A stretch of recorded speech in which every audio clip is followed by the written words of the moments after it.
السلام علیکم ورحمۃ اللہ وبرکاتہ نحمده ونصلی علی رسوله الکریم اما بعد فاعوذ باللہ من الشیطان الرجیم بسم اللہ الرحمن الرحیم رب اشرح لی صدری ویسر لی امری واحلل عقدۃ من لسانی یفقہوا قولی۔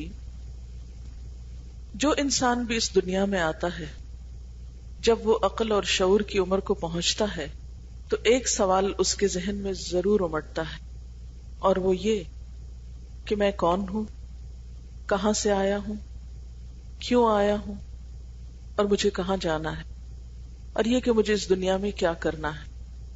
یہ وہ سوالات ہیں جو عام طور پر ہر ذی شعور انسان کے ذہن میں اٹھتے ہیں، اور ہر شخص اپنے طور پر ان سوالوں کا جواب جاننا چاہتا ہے۔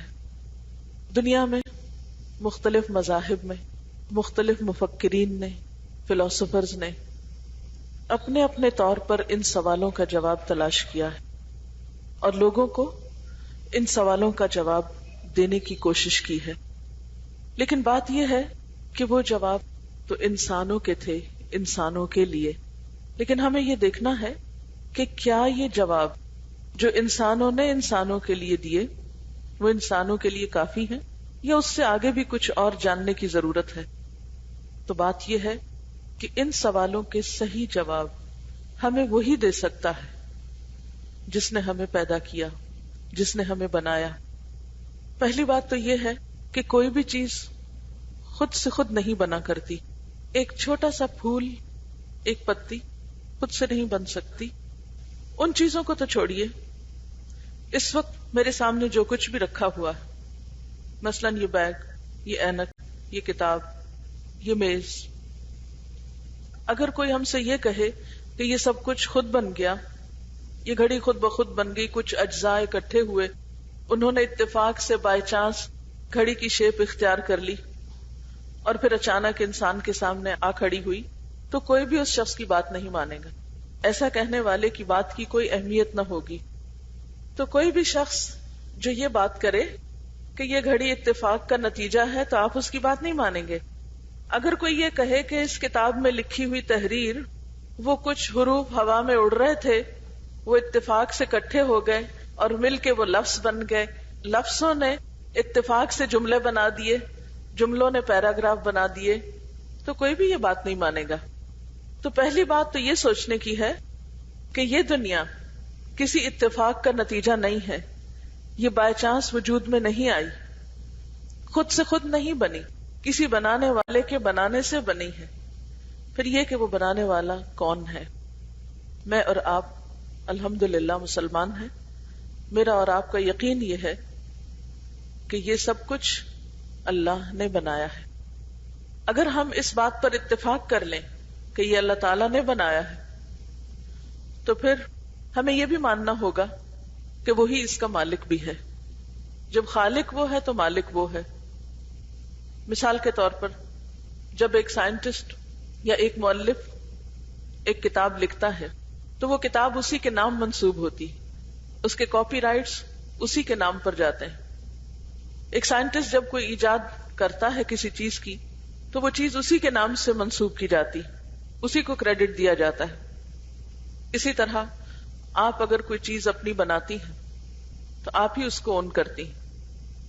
ایک بچہ جو ایک ماں کے وجود سے جنم لیتا ہے تو وہ ماں کا بچہ کہلاتا ہے۔ یہ نہیں ہو سکتا کہ پیدا تو ماں کرے اور اسے منسوب کسی اور کی طرف کیا جائے۔ ایسا کرنا ظلم ہوگا، زیادتی ہوگا، اس ماں کے ساتھ بھی اور بچے کے ساتھ بھی۔ یہی چیز اگر آپ اس کائنات کے بارے میں سوچیں کہ یہ کائنات اور یہ دنیا بنائی تو اللہ نے، خالق تو وہ، اور ہم اسے منسوب کر دیں کسی اور کے نام یا کسی اتفاق کا نتیجہ کہیں، تو یہ دونوں ہی نظریات غلط ہوں گے۔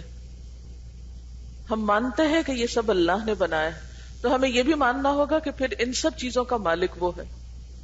جب کوئی کسی چیز کا مالک ہوتا ہے تو پھر اس کو حق بھی پہنچتا ہے کہ اسے جیسے چاہے استعمال کرے، جس کو چاہے دے، جس کے لیے چاہے رکھے، جس سے چاہے روک دے، کیونکہ یہ دنیا اللہ نے بنائی ہے، وہ اس کا خالق ہے، اور مالک ہے، اس لیے وہ یہ حق رکھتا ہے کہ اس دنیا کا انتظام اس کی مرضی کے مطابق چلے. اور ہم دیکھتے ہیں کہ باقی دنیا میں جیسے سورج ہے، چاند ہے، ستارے ہیں، ان چیزوں کو اللہ تعالیٰ نے اپنی مرضی نہیں دی، یہ سب اللہ کی مرضی کے مطابق چل رہے ہیں. سورج اور چاند کا ٹائم ٹیبل میں نے اور آپ نے نہیں بنایا، اللہ نے بنایا. اسی کی مرضی سے سورج طلوع ہوتا ہے، اسی کی مرضی سے غروب ہوتا ہے. اسی طرح دن اور رات کا یہ نظام اسی کی مرضی سے ہے. دن اور رات کی تبدیلی میری اور آپ کی مرضی سے نہیں ہوتی. وہ جب چاہتا ہے بادل لاتا ہے، جب چاہتا ہے بارش برساتا ہے، جب چاہتا ہے نہیں برساتا. لیمو کے اندر ذائقہ اس نے ڈالا ہے کہ یہ کھٹا ہو، آپ اس کو تبدیل نہیں کر سکتے. اسی طرح گلاب کی خوشبو اس نے طے کی ہے کہ اس پھول کے اندر یہ خوشبو ہوگی.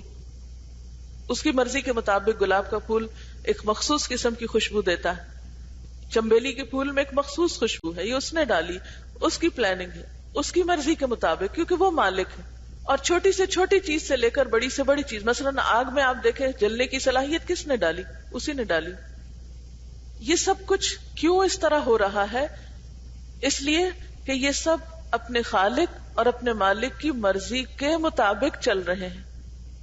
سورج، چاند، ستارے سب کے سب اپنے خالق کی مرضی کے تابع ہیں اور اس کے حکم کے مطابق چل رہے ہیں.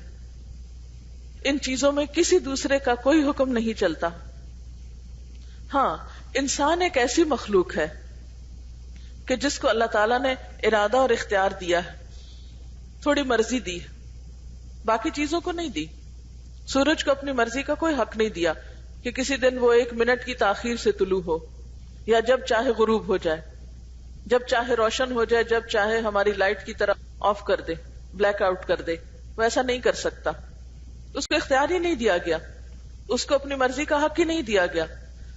تمام چیزوں کے بارے میں خالق نے پوری کی پوری مرضی اپنے ہاتھ میں رکھی اور اس کو ایگزیکیوٹ کر رہا ہے. ہاں، انسان کو اللہ تعالیٰ نے وقتی طور پر کچھ عرصے کے لیے جتنی کسی انسان کی زندگی ہوتی ہے، مثلاً اگر کسی کی زندگی 10 سال ہے تو 10 سال کے لیے اس کو کچھ اپنی مرضی کا اختیار دیا گیا. کسی کی اگر 20 سال ہے یا 30 سال ہے تو اس انسان کی مرضی 20-30 سال کے لیے اس کو ملتی، اس کے بعد وہ اپنی مرضی نہیں کر سکتا.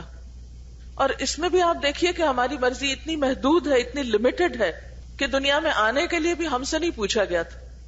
آپ میں سے کوئی نہیں کہہ سکتا کہ میں اپنی چوائس سے اس دنیا میں آئی ہوں اور میں نے اپنی ڈیٹ آف برتھ اپنی مرضی کے ساتھ فکس کی ہے. نہیں، یہ سب کچھ اللہ تعالیٰ کی پلاننگ تھی. آپ کو کن ماں باپ کے گھر پیدا ہونا ہے، آپ کی شکل و صورت کیا ہو، آپ کا رنگ کیسا ہو، آپ کی مادری زبان کون سی ہو، یہ سب چیزیں اللہ تعالیٰ نے اپنی مرضی سے طے کی. ہاں، جب آپ دنیا میں آ گئے تو آپ کو کچھ عرصے کے لیے اپنی مرضی کرنے کا اختیار دے دیا گیا، لیکن وہ بھی ایک محدود پیمانے پر. اور اس کا مقصد کیا بتایا گیا؟ کیوں یہ اختیار دیا گیا؟ کیوں یہ آزادی دی گئی؟ تاکہ یہ دیکھا جائے کہ انسان کرتا کیا ہے. انسان اپنی گڈ ول کے ساتھ، انسان اپنی چوائس کے ساتھ، انسان اپنی مرضی کے ساتھ رب کی بات مانتا ہے یا نہیں مانتا. تو آپ دیکھیے کہ میں پھر وہیں چلوں گی کہ ہم سب کو اللہ تعالیٰ نے بیکار نہیں پیدا کیا، با مقصد بنایا ہے. آپ کے ہاتھ میں اس وقت کیا ہے؟ کسی کے پاس قرآن پاک ہے، کسی کے پاس رجسٹر ہے، کتاب آپ کے آگے ہے، قلم آپ کے ہاتھ میں ہے، اور آپ سب لباس پہنے ہوئے ہیں. کہاں بیٹھے ہوئے ہیں؟ ایک کمرے میں بیٹھے ہوئے ہیں، ٹھیک ہے نا؟ ان میں سے کون سی چیز خود بنی ہے؟ قلم، کتاب، یہ کمرہ؟ ہے کوئی چیز جو خود بنی ہو؟ ان چیزوں کا بنانے والا ہے نا کوئی؟ کچھ چیزیں وہ ہوتی ہیں جو ہم روٹین میں دیکھتے ہیں، اور کچھ چیزیں وہ ہوتی ہیں جو ہم کبھی کبھی دیکھتے ہیں یا نئی ہوتی ہیں. اور انسان کی عادت یہ ہے کہ جو چیزیں روٹین میں دیکھتے ہیں ان کی کوئی قدر نہیں ہوتی. جیسے اتنا بڑا آسمان روز دیکھتے ہیں، بس آسمان ہے نا، سورج، چاند، ستارے روز نکلتے ہیں، بس ٹھیک ہے. ان کو دیکھ کر ہمیں کبھی حیرت نہیں ہوئی. لیکن کچھ چیزیں ایسی ہوتی ہیں کہ جو ہمیں ان یوزول لگتی ہیں، نئی لگتی ہیں، تو ہم تھوڑی دیر کے لیے ان کی طرف متوجہ ہو جاتے ہیں. اور ہر شخص اپنی پسند کی چیز کی طرف متوجہ ہوتا ہے. جو چیز اس کو اٹریکٹ کرتی ہے وہ سب کو چھوڑ کے اس کو دیکھنے لگتا ہے. جب کوئی نئی چیز سامنے آتی ہے تو ہم کیا پوچھتے ہیں؟ یہ کیا ہے؟ یہ کیا چیز تھی؟ اس کا نام کیا ہے؟ اس کو بنایا کس نے ہے؟ کہاں کی بنی ہوئی؟ کوئی نئی ایجاد ہو تو ہم کہتے ہیں اس کا موجد کون ہے؟ پوچھتے ہیں. تو جب ہم باقی چیزوں کے بارے میں پوچھتے ہیں کہ ان کو کس نے بنایا، تو کیا یہ نہیں پوچھنا چاہیے کہ مجھے کس نے بنایا؟ اور یہ سوال ہر انسان کے ذہن میں آتا ہے کہ مجھے کس نے بنایا ہے؟ کیا یہ سب کچھ خود بخود بن گیا؟ نہیں، خود نہیں بن سکتا. آپ بتائیں گے کہ پین فلاں جگہ کا بنا ہوا ہے، اور آپ نے دیکھا ہوگا کہ انسان تو ایسے خود پسند ہوتے ہیں کہ اپنی ہر چیز کے اوپر اپنا نام، اپنی سٹیمپ، اپنی پہچان لگاتے ہیں. چھوٹے چھوٹے پروڈکٹس کے اوپر لکھا ہوتا ہے made in Pakistan, made in UK. تو اگر انسان کوئی چیز بناتا ہے تو اس کی تسلی نہیں ہوتی جب تک کہ اس کے اوپر ٹھپا نہ لگا دے اپنا. آپ کوئی کتاب لکھتے ہیں، کوئی آرٹیکل لکھتے ہیں، کوئی چیز تیار کرتے ہیں، مثلاً یہ باہر آپ نے جو اسائنمنٹس اپنی لگا رکھی ہیں، تو اگر ان سے آپ کا نام ہٹا دیا جائے تو کیسا لگے آپ؟ کتاب آپ لکھیں لیکن آپ کا نام مٹا دیا جائے، کوئی چیز آپ بنائیں اور آپ کا نام ہٹا دیا جائے اس سے، اور اگر کوئی پوچھے کہ یہ کس نے بنایا تو آپ کا نام بتانے کی بجائے یہ کہا جائے یہ خود ہی بن گیا تھا، حق تلفی ہوگی نا. تو اسی طرح کبھی آپ نے سوچا کہ یہ دنیا جس نے بنائی ہے، یہ آسمان جس نے بنایا، یہ زمین جس نے بنائی، مجھے اور آپ کو جس نے بنایا، اس نے تو اپنا کہیں ٹھپا نہیں لگایا، اس نے تو اپنا نام نہیں لکھ کے بھیجا اس پر. حتیٰ کہ قرآن پاک کے اگر آپ باہر دیکھیں پہلا پیج تو کسی مصنف کا نام نہیں لکھا ہوا ہوگا. عام کتابوں میں کیا ہوتا ہے کہ کوئی کتاب بھی آپ دیکھیں اوپر ٹائٹل ہوتا ہے اور نیچے رائٹر کا نام لکھا ہوتا ہے. اللہ تعالیٰ نے تو وہاں بھی اپنا نام نہیں لگایا. کیوں؟ کچھ مشکل تھا اس کے لیے؟ مشکل نہیں تھا. وہ چاہتا تھا کہ جس مخلوق کو میں عقل دے رہا ہوں، آنکھیں دے رہا ہوں، دماغ دے رہا ہوں، دل دے رہا ہوں، وہ مخلوق مجھے خود پہچانے، وہ پہچانے، وہ عقل سے کام لے، وہ اس بات کو سمجھے کہ یہ سب کچھ خود نہیں بن سکتا. جب آپ کا قلم خود نہیں بن سکتا، آپ کا لباس خود نہیں بن سکتا، آپ کے جوتے خود نہیں بن سکتے، تو یہ سب کچھ جو دنیا میں نظر آتا ہے یہ بھلا خود کیسے بن سکتا ہے؟ انسانوں کی بنائی ہوئی چیزوں کو آپ دیکھ کر فوراً پہچان جاتے ہیں کہ یہ برتن فلاں ملک کا ہے، یہ چیز فلاں فیکٹری کی بنی ہوئی ہے، فلاں چیز کو اس نے ایجاد کیا تھا. ایک لمبی لسٹ بچوں کو رٹواتے ہیں، فلاں چیز اس کی ایجاد کردہ، فلاں اس کی، فلاں اس کی، پھر بھول جاتے ہیں. لیکن اچھا خاصا بوجھ دماغوں پہ اور معلومات عامہ کا جو انسانی ذہنوں پہ ڈالا جاتا ہے، جس پر انسانوں کی قابلیتیں پرکھی جاتی ہیں، وہ کیا ہے کہ کون سی چیز کس نے ایجاد کی. اور اتنے بڑے بڑے علم کے خزانے پڑھا کر بھی جو اصل حقدار ہے، جس کی بنائی ہوئی چیزوں سے آگے یہ بناتے ہیں، اس کو سب بھول جاتے ہیں. کیا یہ حق تلفی نہیں؟ یہ زیادتی نہیں؟ پھر دوسری بات آپ دیکھیے کہ دنیا میں لوگوں نے اس کی مختلف تعویلیں ڈھونڈ رکھی. کسی نے کہا یہ سب خود بن گیا، کسی نے کچھ اور توہمات سے کام لیا. لیکن بطور مسلمان میں اور آپ کیا کہتے ہیں کہ یہ سب کچھ اللہ نے بنایا ہے، خود نہیں بنا. اس کا بنانے والا اللہ ہے. کیونکہ نہ تو کسی انسان کے بس کی بات ہے کہ اس کو بنائے. کیسے بھلا؟ کہ انسان نے جو عمارتیں دنیا میں بڑی بڑی بنائی ہیں وہ چند فٹ سے زیادہ آگے نہیں گئی. آسمان تک پہنچنا ہی ممکن نہیں، کہاں یہ کہ کوئی جا کے آسمان بناتا. سورج کو ہاتھ لگانا ممکن نہیں، کہاں یہ کہ کوئی اس کو بناتا. اور اسی طرح اور چیزوں کو. اور انسان کو تو اللہ تعالیٰ نے عقل دی ہے، یہ عقل اور یہ سمجھ اور مخلوق کے پاس ہے ہی نہیں. اگر آپ کہیں کہ جنات نے بنایا تو جنات بھی نہیں بنا سکتے، فرشتوں نے بنایا تو وہ تو اپنی مرضی کر ہی نہیں سکتے، ان کے اپنے اختیارات ہی کوئی نہیں. اللہ تعالیٰ نے فرشتوں کو انسان کے آگے، جنوں کو انسان کے آگے سجدہ کروایا تھا، جو اس بات کی علامت ہے کہ انسان کا درجہ ان دونوں مخلوقات سے بڑا ہے. اب اگلا سوال یہ ہے کہ آپ کے ہاتھ کا قلم کیوں بنا؟ آپ کا لباس کیوں بنایا گیا؟ آپ نے کپڑا کیوں خریدا؟ آپ نے کپڑا کیوں سلوایا؟ آپ کے پاس کتاب کیوں ہے؟ یہ کتاب کیوں لکھی گئی؟ یہ کمرہ کیوں تعمیر کیا گیا؟ ہر چیز کا کوئی نہ کوئی مقصد ہوتا ہے نا. آپ کے پاس اس کا جواب ہے. قلم لکھنے کے لیے ہے، کتاب پڑھنے کے لیے ہے، کمرہ بیٹھنے کے لیے ہے نا. تو اگر قلم کے وجود کا مقصد ہے، کتاب کے وجود کا مقصد ہے، کمرے کے وجود کا مقصد ہے، تو پھر انسان کے وجود کا کوئی مقصد نہیں. یہ قلم، کاغذ اور یہ سب چیزیں اللہ تعالیٰ قرآن پاک میں بتاتے ہیں کہ میں نے انسان کے لیے بنائی ہے. خلق لکم ما فی الارض جمیعا، اس نے تمہارے لیے بنایا جو کچھ زمین میں ہے سارے کا سارا.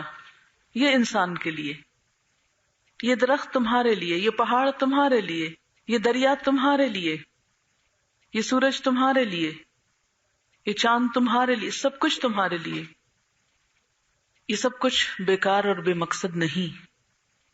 قرآن پاک میں اللہ تعالیٰ فرماتے ہیں ما خلقنا السماوات والارض وما بینہما لاعبین، ہم نے آسمانوں اور زمین کو اور جو کچھ ان دونوں کے درمیان ہے کھیل تماشے کے طور پر نہیں بنایا. ما خلقناہما الا بالحق، ہم نے ان دونوں کو حق کے ساتھ پیدا کیا ہے. وَأَجَلٍ مُّسَمًّى، اور ایک خاص وقت تک کے لیے پیدا کیا ہے. تو گویا ہر چیز کی زندگی کا ایک مقصد ہے اور ایک خاص وقت تک کے لیے بنائی گئی ہے. پھر انسان کے بارے میں بھی اللہ تعالیٰ فرماتے ہیں أَفَحَسِبْتُمْ أَنَّمَا خَلَقْنَاكُمْ عَبَثًا وَأَنَّكُمْ إِلَيْنَا لَا تُرْجَعُونَ، کیا بھلا تم سمجھتے ہو کہ ہم نے تم کو ایسے ہی بیکار بنا دیا اور تم کو ہماری طرف واپس لوٹ کر نہیں آنا، یا تم لوٹائے نہیں جاؤ گے، تمہیں واپس نہیں لایا جائے گا. تو گویا نہ یہ تمام چیزیں بیکار ہیں، ان کو تو اللہ تعالیٰ نے ہماری خدمت کے لیے بنایا، ہماری ضروریات پوری کرنے کے لیے، ہمارے فائدے کے لیے، ہماری سروس کے لیے، اور پھر ہمیں بھی کسی کام کے لیے. یہ کیسے ہو سکتا ہے کہ وہ سب چیزیں جو ہمارے لیے بنائی گئی ہوں ان کی زندگی میں تو ایک مقصد ہو، اور جس کے لیے یہ سب کچھ بنایا گیا ان کی زندگی کا کوئی مقصد ہی نہ ہو. مثلا ایک پودا جب اگتا ہے تو آپ نے دیکھا ہوگا اس کو پانی بھی دیتے ہیں، سورج بھی اس کی مدد کرتا ہے، ہوا، زمین، مٹی، کھاد، سب کچھ. کس لیے؟ تاکہ وہ کیا کرے؟ پھل دے، ہے نا. اگر وہ پھل نہ دے تو آپ اس کی کیئر کریں گے؟ کبھی آپ رستے پہ جاتی ہوئی جھاڑیوں جھنکاریوں کی آپ نے کیئر کی؟ نہیں کرتے نا. کس کی کیئر کرتے ہیں؟ کس درخت کی آپ کیئر کرتے ہیں؟ کس پودے کی کیئر کرتے ہیں؟ کس جانور کی کیئر کی جاتی ہے؟ جو دودھ دے، جو فائدہ دے. اسی طرح آپ کو سب کچھ کھانے کو ملے، آپ کو فری میں آکسیجن ملے، آپ کو پانی ملے، آپ کو عقل ملے، آپ کو دیکھنے کی قوت ملے، آپ کو سننے کی قوت ملے، اور پھر آپ کسی بھی کام کے نہ ہو. تو یہ سب کچھ کس لیے ملے؟ کہ بس چونکہ مل گیا اس لیے استعمال کر لو. آپ نے دیکھا ہوگا کہ اکثر کسان جو بھینسیں وغیرہ دودھ نہیں دیتی یا بوڑھی ہو جاتی ہیں تو پھر کیا کرتے ہیں؟ ان کو بیچ ڈالتے ہیں. اور کس کے ہاتھ بیچ ڈالتے ہیں؟ جی ہاں، کسائی کے ہاتھ بیچ ڈالتے ہیں، تاکہ وہ ان کو ذبح کر کے کام ختم کرے اور آخری فائدہ ان سے اٹھا لیا جائے. اللہ تعالیٰ قرآن پاک میں فرماتے ہیں اَيَحْسَبُ الْإِنسَانُ أَن يُتْرَكَ سُدًى، کیا انسان سمجھتا ہے کہ اس کو یوں ہی بیکار چھوڑ دیا جائے گا، پوچھا نہ جائے گا، بیکار پیدا کیا گیا، بیکار چھوڑ دیا جائے گا، واپس نہ لایا جائے گا؟ تو پھر ہوگا کیا؟ کیوں بنائے گئے ہم؟ کیا ہے ہمارا انجام؟ کہاں جانا ہے ہم کو؟ کیا ہوگا ہمارے ساتھ؟ یہ سب کچھ ہمارے ذہن میں آتا ہے کیونکہ اللہ نے ہم کو عقل دی ہے. لیکن بات یہ ہے کہ ہم اس کو استعمال نہیں کرتے. جب بھی آپ کے ذہن میں یہ سوال آتا ہے اللہ نے مجھے کیوں بنایا، تو آپ کیا کرتے ہیں اس کے جواب میں؟ اتنی کیا سوچنے کی ضرورت ہے، بنایا ہوگا بس بنا دیا. مجھے عقل کیوں دی، مجھے سمجھ کیوں دی، بس دے دی. کبھی ایسا تو نہیں کہتے نا. لیکن عملی رویہ ہمارا یہی ہے کہ ہم کہتے ہیں ہاں بس مل گئی جو چیز ملنی تھی، اب اور کیا سوچنا. اچھا پھر آپ یہ بتائیے کہ جب بھی کوئی چیز بنائی جاتی ہے تو کون یہ بتاتا ہے کہ یہ کس کام کے لیے بنائی گئی ہے؟ بنانے والا. اسی طرح اللہ تعالی ہمارا خالق ہے، وہی حق رکھتا ہے کہ ہم کو بتائے کہ ہم کیوں بنائے گئے، ہماری آنکھیں، کان، دل، دماغ کیوں بنایا گیا. مثلا آپ دیکھتے ہیں کہ کوئی بھی مشین ہے تو اس کے ساتھ کیا ہوتا ہے، ایک لیفلیٹ ہوتا ہے، ایک بکلیٹ ہوتی ہے، گائیڈ بک ہوتی ہے جس میں سب لکھا ہوتا ہے کہ یہ مشین اس کام کے لیے ہے اور اس طرح کام کرے گی، ساتھ اس کی گارنٹی ہوتی ہے. تو بالکل اسی طرح اللہ تعالیٰ نے ہمیں بتایا کہ ہمیں کیوں پیدا کیا گیا ہے، ہمیں کیا کرنا ہے، ہم کہاں سے آئے ہیں، ہمیں کہاں جانا ہے. یہ سب کچھ اس نے ہمیں بتایا ہے. جیسے ایک مشین کے کام کو بتایا جاتا ہے، کہاں بتایا جاتا ہے؟ بکلٹ میں. اسی طرح ہم کہاں سے آئے، کیوں آئے، کیا کرنا ہے ہم کو، واپس کہاں جانا ہے، یہ سب کچھ ہمیں بتایا گیا ہے. لیکن کہاں؟ ایک کتاب میں. تو بات یہ ہے کہ ہم میں سے ہر شخص جو عقل رکھتا ہے اسے ضرور سوچنا ہوتا ہے کہ ہمیں کیوں بنایا گیا ہے، یا وہ ضرور سوچتا ہے کہ ہمیں کیوں بنایا گیا، ہمیں کیا کرنا ہے، ہم کہاں سے آئے ہیں، ہمیں واپس کہاں جانا ہے. اور یہ سب کچھ ہمیں اس کتاب میں بتایا گیا جو ہمارے ساتھ بھیجی گئی انسان کے اس دنیا میں آنے کے بعد. اب دیکھیے کہ ہم اللہ تعالیٰ سے براہ راست بات چیت تو نہیں کر سکتے کہ روز اس سے فون کر کے پوچھیں کہ اچھا پھر ہمیں کیا کرنا چاہیے، ہم کیوں آئے اس دنیا میں. کسی بھی مشین کا بنانے والا گھر گھر جا کے بتاتا ہے لوگوں ادھر آؤ میں تم کو بتاؤں یہ مشین کیسے کام کرتی ہے. بتایا اس نے کبھی؟ بس لکھ کے بھیج دیتا ہے، سمجھو اس کو. اگر کسی بھی مشین کی بکلیٹ سمجھ میں نہیں آتی تو ہم کیا کرتے ہیں؟ پھر کسی سے پوچھتے ہیں کہ اچھا یہ بتاؤ یہ کیا لکھا ہوا ہے. اگر زبان سمجھ میں نہ آئے تو بھی پوچھتے ہیں، اگر کوئی ٹرم سمجھ میں نہ آئے تو پوچھتے ہیں. کبھی ہم نے یہ نہیں کیا کہ اچھا کتاب نہیں سمجھ آتی تو رکھ دو اس مشین کو ایک طرف، بس سجا دو کہیں اس کو. تو اسی طرح ہمارے لیے کیا حکم ہے کہ ہمیں اپنے آپ کو کہیں سجا کے نہیں رکھ دینا، بیکار نہیں چھوڑ دینا، بلکہ اس کتاب میں سے پڑھ کر سمجھنا ہے کہ ہم کیوں آئے ہیں اس دنیا میں اور ہم کو کیا کرنا ہے.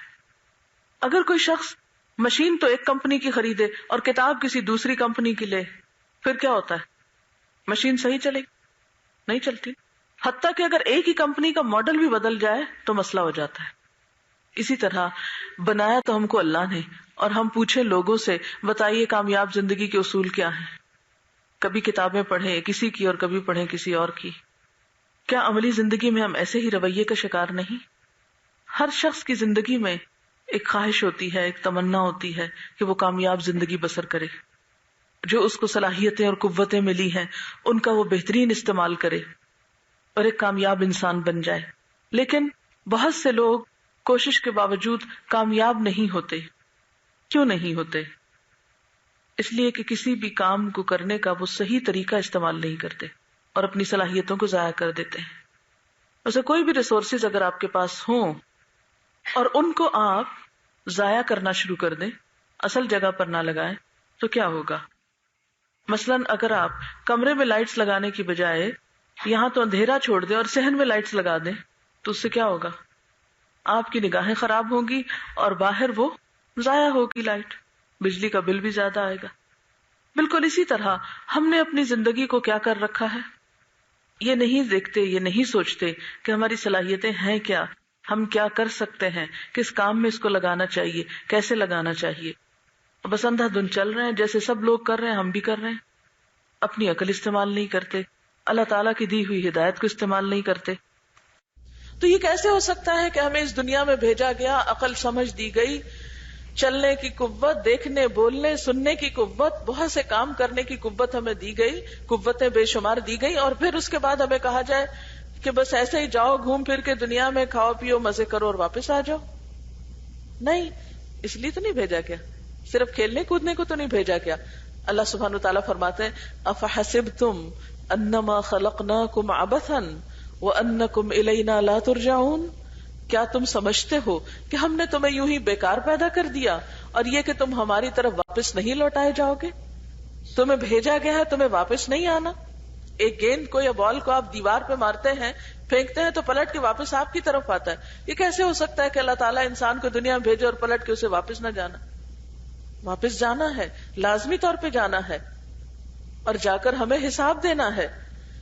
قرآن پاک میں اللہ تعالیٰ فرماتے ہیں اَيَحْسَبُ الْإِنسَانُ أَن يُتْرَكَ سُدًى، کیا انسان سمجھتا ہے کہ یوں ہی بیکار چھوڑ دیا جائے گا، اس سے پوچھا نہ جائے گا، اس سے حساب نہیں لیا جائے گا؟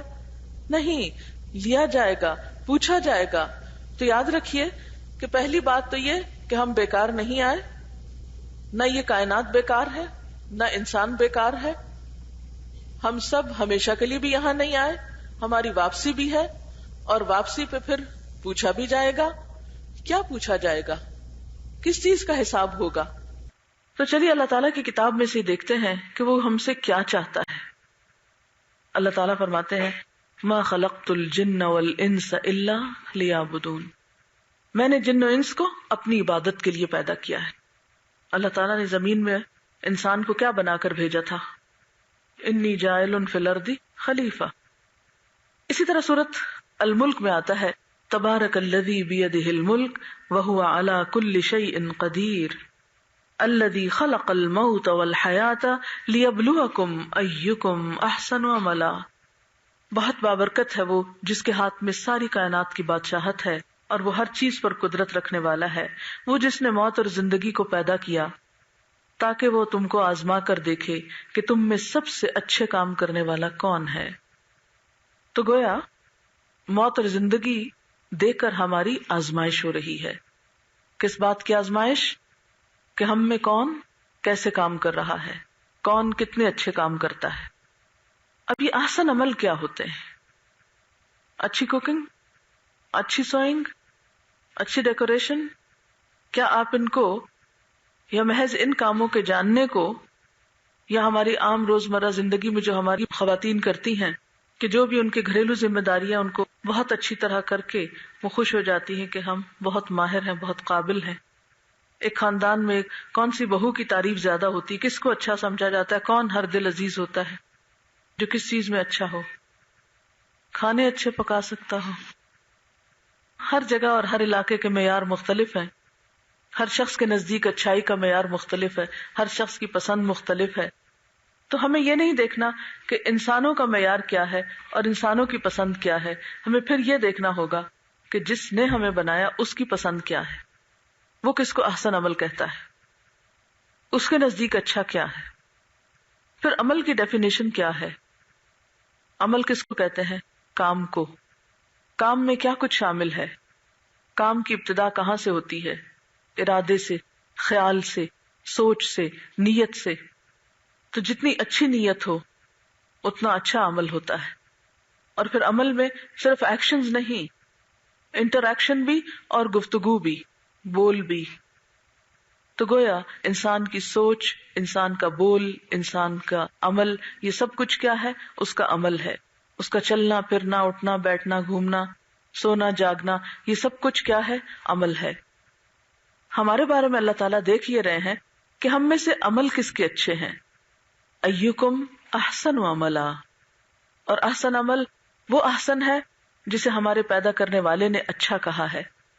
اس نے اچھے عمل کے کیا معیار بتائے؟ اس کے نزدیک اچھا کیا ہے؟ اس کی 2 شرائط اس نے بتائی. نمبر 1 یہ کہ نیت اچھی ہو، انما الاعمال بالنیات. اور نمبر 2 یہ ہے کہ وہ حضور صلی اللہ علیہ وسلم کے بتائے ہوئے طریقے کے مطابق ہو. لقد کان لکم فی رسول اللہ اسوۃ حسنہ. اب آپ دیکھیے کہ جب بھی کوئی امتحان ہوتا ہے، ہماری آزمائش ہو رہی ہے نا، ہمارا امتحان ہو رہا ہے کس بات کا کہ اچھا کون کرتا ہے. تو جب بھی امتحان ہوتا ہے تو اس کے کچھ لوازمات ہوتے ہیں، اس سے کچھ متعلقہ چیزیں ہوتی ہیں. آپ لوگ بھی ایک کے بعد ایک دن امتحان سے گزر رہے ہیں. تو امتحان کے لوازمات کیا ہوتے ہیں؟ کس چیز کا امتحان ہوتا ہے؟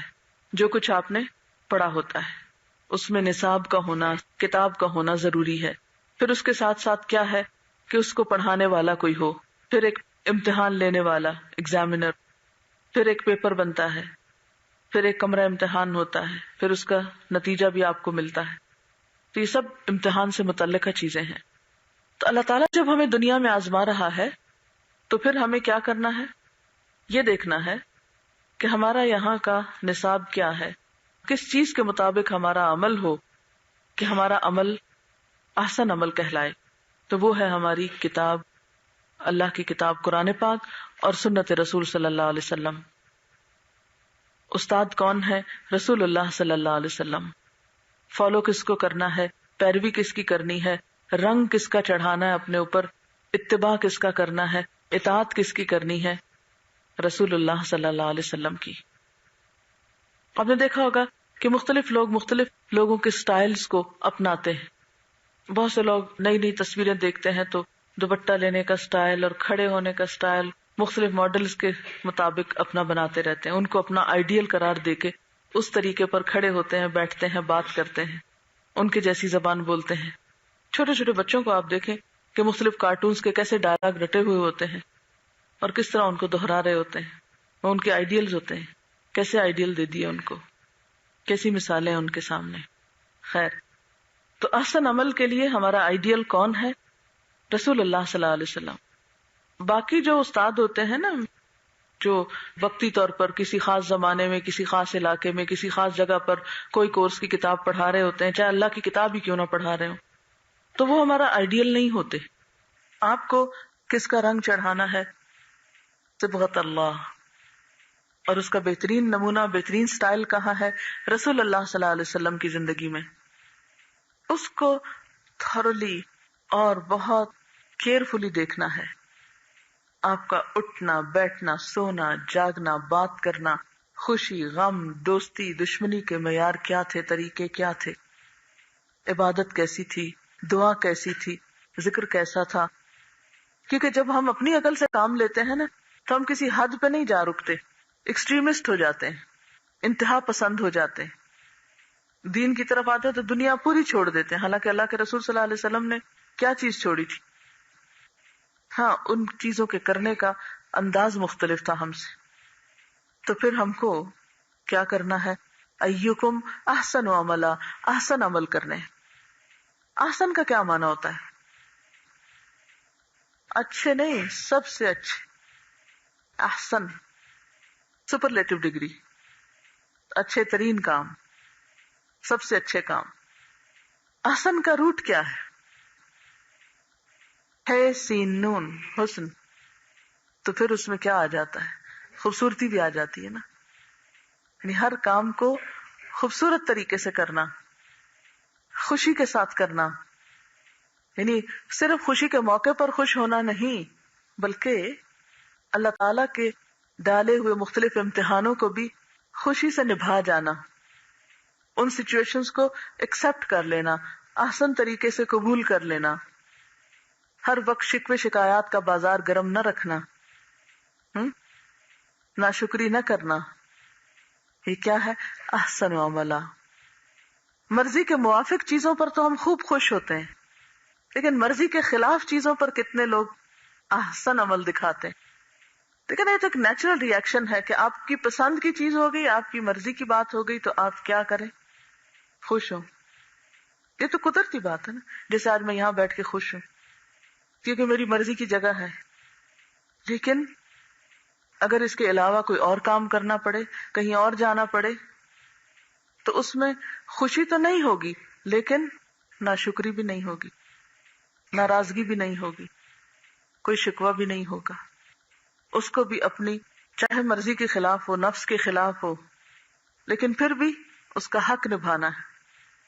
آپ اگر قرآن پاک پڑھ رہے ہیں تو بھی اس کا حق نبھائیں، اور اگر یہاں سے نکل کر مراد یہ کہ کورس ختم اور اس کے بعد دوبارہ سے میتھمیٹکس پڑھنا پڑ جائے تو اس کو بھی کیا ہے، اتنی ہی محنت سے. کام احسن وہ ہوتے ہیں کہ کوئی بھی کام ہاں دنیا کا ہی کیوں نہیں لیکن وہ شریعت سے ٹکراتا نہیں، اللہ تعالیٰ کی ناراضگی کا نہیں. اس کام میں بھی کمال پیدا کرنا وہ کیا ہے؟ ایک ہوتا ہے پرفیکشنسٹ ہونا صرف سیلف پروجیکشن کے لیے، بار بار ذکر کرنا میں بہت پرفیکشنسٹ ہوں، لیکن کسی بھی کام کو کس نیت کے ساتھ پرفیکشنسٹ ہو کے کرنا ہے کہ مومن ایسا ہی کیا کرتا ہے. وہ تو ہر چیز کا حق ادا کرتا ہے، خوش دلی سے کرتا ہے. ہم بہت سے کام بد دلی سے، بیکاری سے کرتے ہیں، بس نبھا رہے ہیں، بیزاری زندگی گزارنا ہے، کٹ ہی جائے گی کسی طرح، ختم ہی ہو جائے گی. یہ ہماری میجورٹی کی بات ہے. وہ زندگی گزار رہے ہیں جیسے گزر رہی ہے، بس صبح ہوتی ہے پھر شام ہو جاتی ہے پھر گزر جاتا ہے دن. کیا سوچنے کی ضرورت ہے کہ کچھ کرنا چاہیے؟ ہم سمجھتے ہیں یہ دولت ہمیشہ بہتی رہے گی ہمارے ہاتھوں سے وقت کی، اور یہ زندگی اور یہ جوانی اور یہ سب کچھ ایسا ہی رہے گا. نہیں، ہمیشہ ایسا نہیں رہے گا، بہت جلد سب کچھ چلا جائے گا. تو ہم اس کو مفید، کارآمد، بامقصد کاموں میں استعمال کیوں نہیں کر لیتے؟ تو احسن عمل میں نمبر 1 سوچ میں حسن ہونا چاہیے، بدگمانی سے پرہیز کرنا چاہیے، نیگیٹو تھنکنگ سے پرہیز کرنا چاہیے. گفتگو میں حسن کیا؟ قولوا للناس حسنا، قول میں بھی حسن، خوبصورتی. آپ صلی اللہ علیہ وسلم جب کسی سے گفتگو کرتے تھے تو دوسرے کا دل خوش ہو جاتا تھا. ہم میں سے کتنے لوگ دوسرے کا دل خوش کرنا جانتے ہیں؟ کبھی ہم نے کوشش کی کہ ہم کسی کا دل خوش کر دیں؟ سوچا ہی نہیں کبھی. ضرورت ہی کیا ہے اس کی؟ کوئی بھی اچھا کام کرتے ہیں تو ہم کیا چاہتے ہیں؟ جلدی سے کوئی تعریف کر دے اور پھر ہم خود ہی خوش ہو جائیں.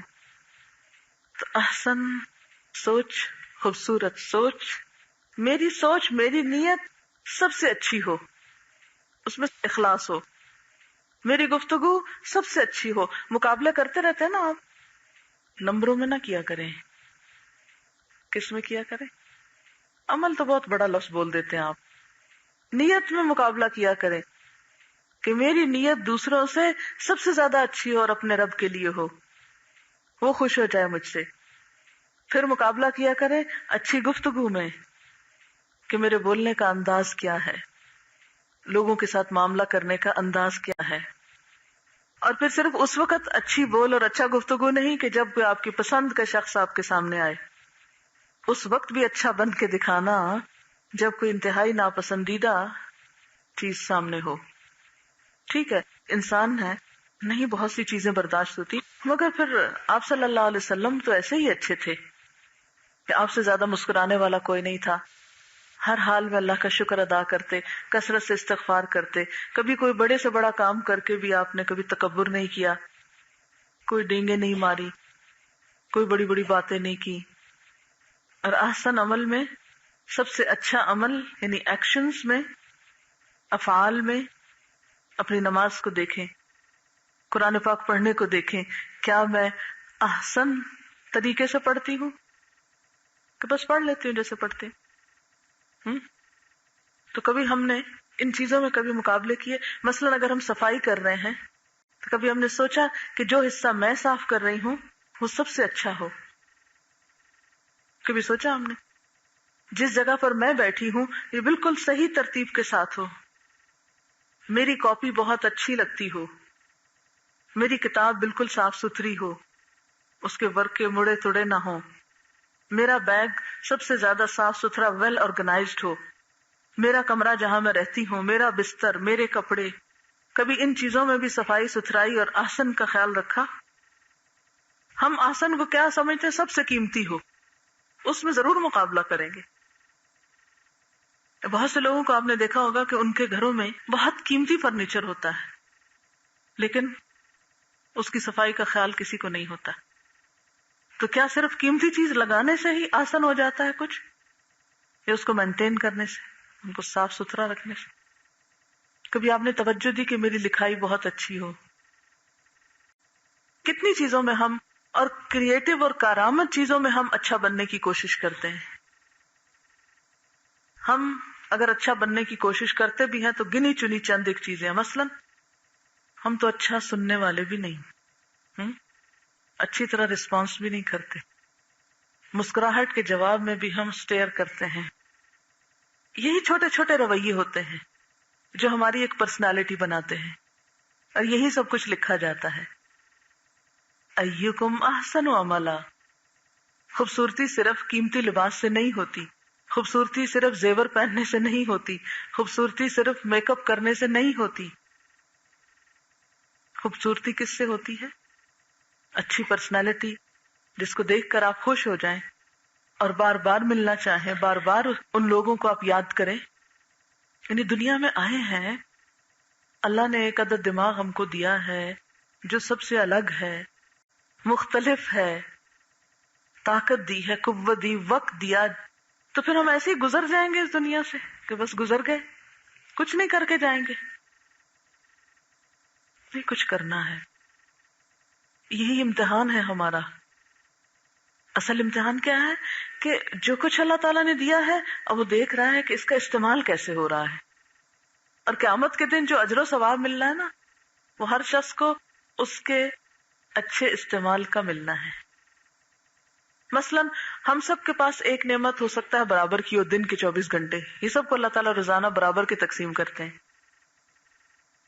اب ان 24 گھنٹوں کو کون کس طرح استعمال کرتا ہے، یہ اس کا امتحان ہے.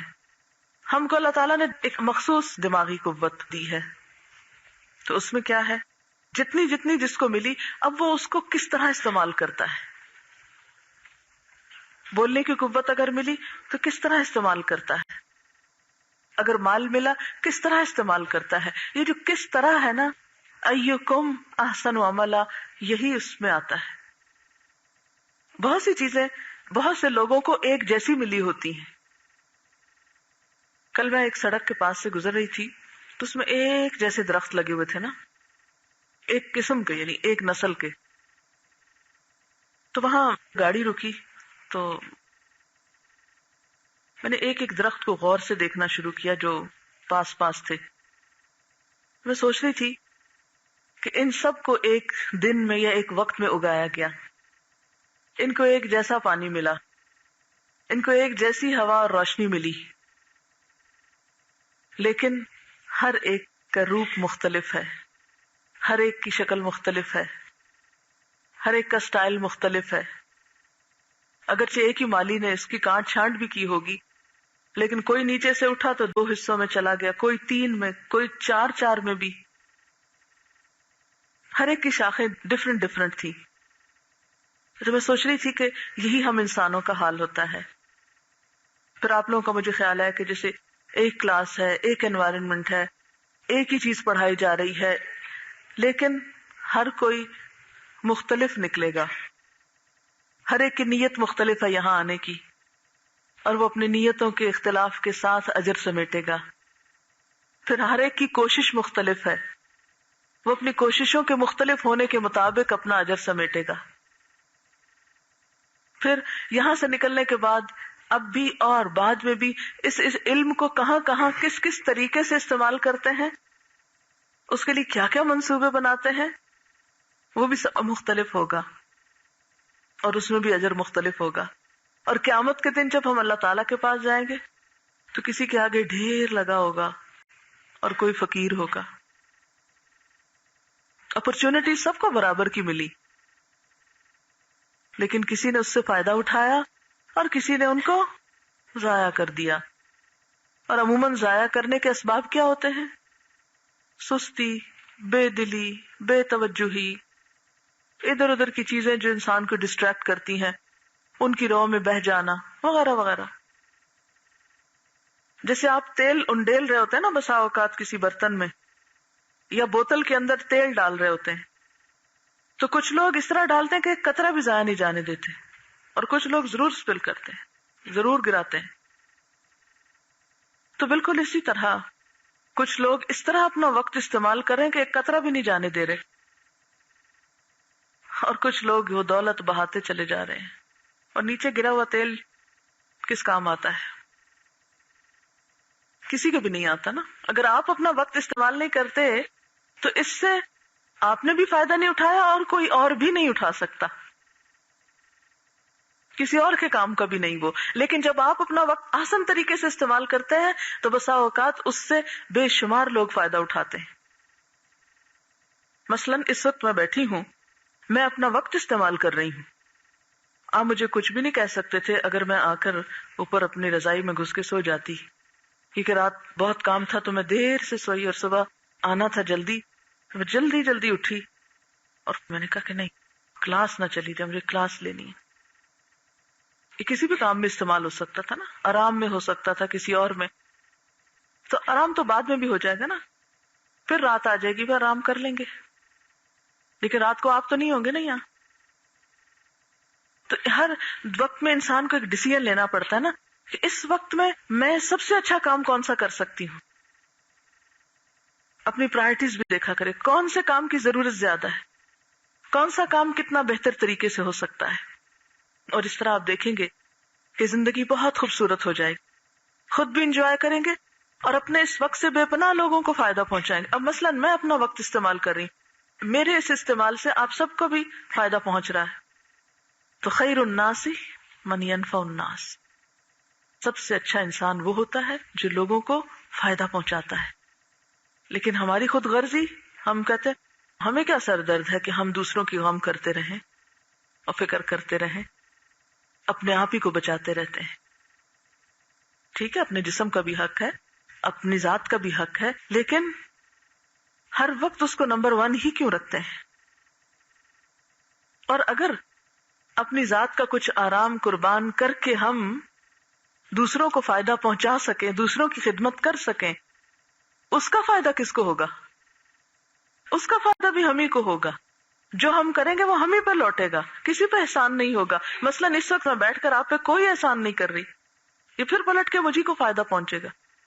ہاں اگر میں سو جاتی آ کے تو اس صورت میں کیا تھا کہ وہ ایک وقتی تھوڑا سا فائدہ ضرور ہوتا. تو ہمیشہ سوچا کریں کون سا طریقہ، کون سا کام، کون سی چیز کس طرح اپنی استعمال کروں، اپنا مال کس طرح استعمال کروں، اپنا وقت کیسے استعمال کروں، اپنی عقل کیسے استعمال کروں کہ مجھے اس زندگی میں زیادہ سے زیادہ بہتر طریقے سے اس کو استعمال کرنے کا موقع ملے تاکہ آخرت میں اس کا زیادہ سے زیادہ فائدہ ہو. ایکم احسن عملا، احسن عملا. اچھا، یہ احسن عمل جو ہے نا، یہ ایکسٹریمسٹ ہونا نہیں ہے، کام میں خوبصورتی پیدا کرنا ہے.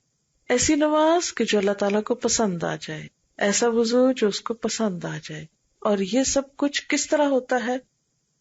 اس کی 2 بنیادیں، ایک تو اخلاص نیت اور اس کے ساتھ ساتھ سنت کا اتباع. جب تک نبی صلی اللہ علیہ وسلم کا طریقہ نہ ہو اس وقت تک کوئی عمل بھی احسن نہیں ہوا کرتا. یعنی احسن کا معیار ہماری عقل نہیں قائم کرے گی، ورنہ تو ہر شخص کا معیار فرق ہو جائے گا نا. اچھا، آج ہمارے ہاں کنفیوژن کیوں ہے مسلمانوں کے اندر؟ یعنی ہر شخص ایک عجیب ڈائلیما میں نظر آتا ہے، کیونکہ مثلاً آپ کسی سے کچھ سنتے ہیں، کسی سے کچھ سنتے ہیں، ایک اسکالر آتا ہے ایک کہہ جاتا ہے، دوسرا آتا ہے کچھ اور کہہ جاتا ہے، پھر آپ سوچتے ہیں پتہ نہیں کس نے صحیح کہا تھا اور کس نے غلط کہا تھا، ہمیں کیا کرنا چاہیے.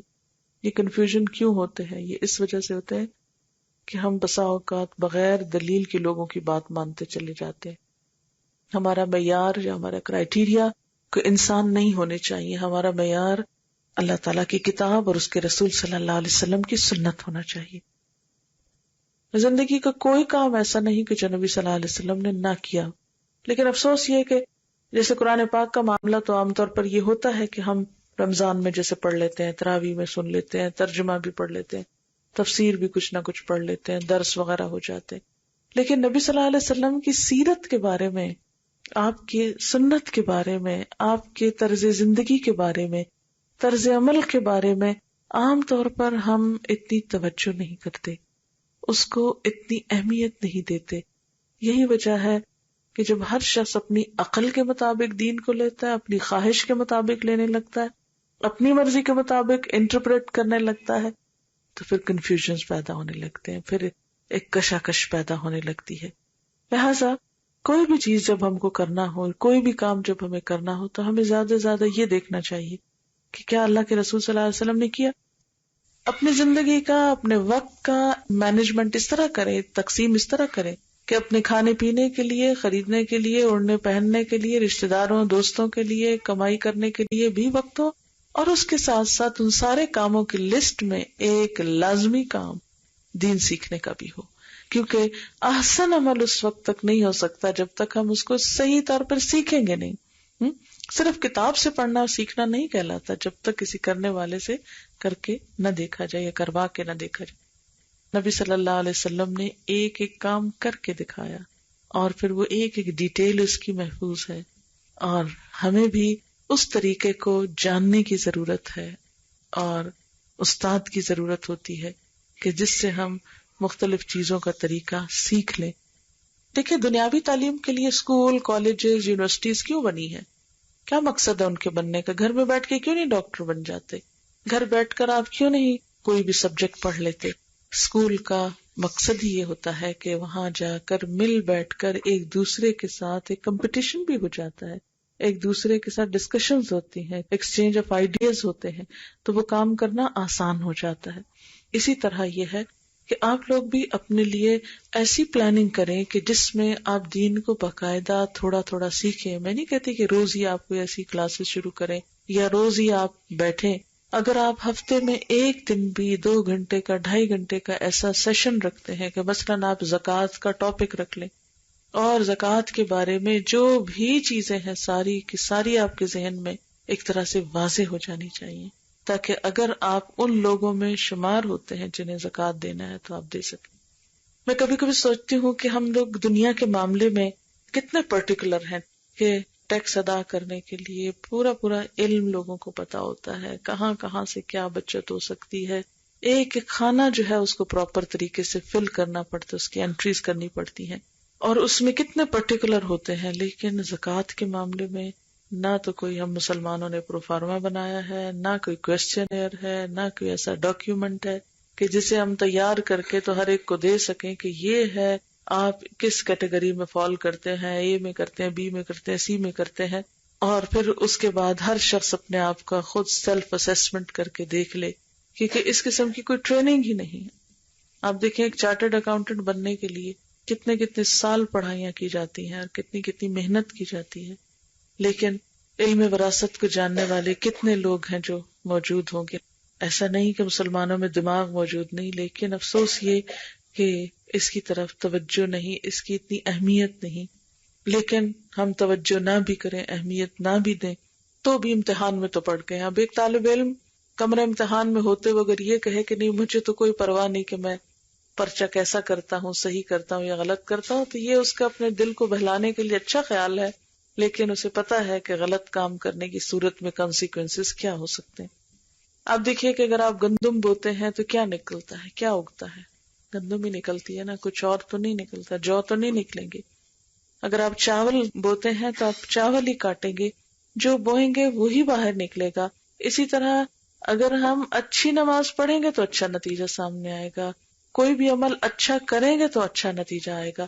اس لیے دین کا معاملہ بھی ایک اہم معاملہ ہے زندگی کا، اور اس کے لیے ہمیں توجہ دینی ہوگی اور اس کی طرف غور و فکر کرنا ہوگا اور اس کے لیے سیکھنا ہوگا، جاننا ہوگا۔ جیسے نبی صلی اللہ علیہ وسلم فرمایا طلب العلم فریضۃ علی کل مسلم، علم کا حاصل کرنا ہر مسلمان پہ فرض ہے، اور اس میں یہ نہیں کہا کہ نہیں بوڑھے ایگزمپٹڈ ہیں یا جوان یا عورتیں یا بزنس کرنے والے یا فلاں اور فلاں یا دوسرے ملکوں میں رہنے والے، نہیں، ہر مسلمان خواہ وہ دنیا کے کسی بھی حصے میں رہتا ہے، کوئی بھی لباس پہنتا ہے، کوئی بھی رنگ رکھتا ہے، کوئی کھانا کھاتا ہے، کچھ بھی، یہ تو ضروریات زندگی ہے۔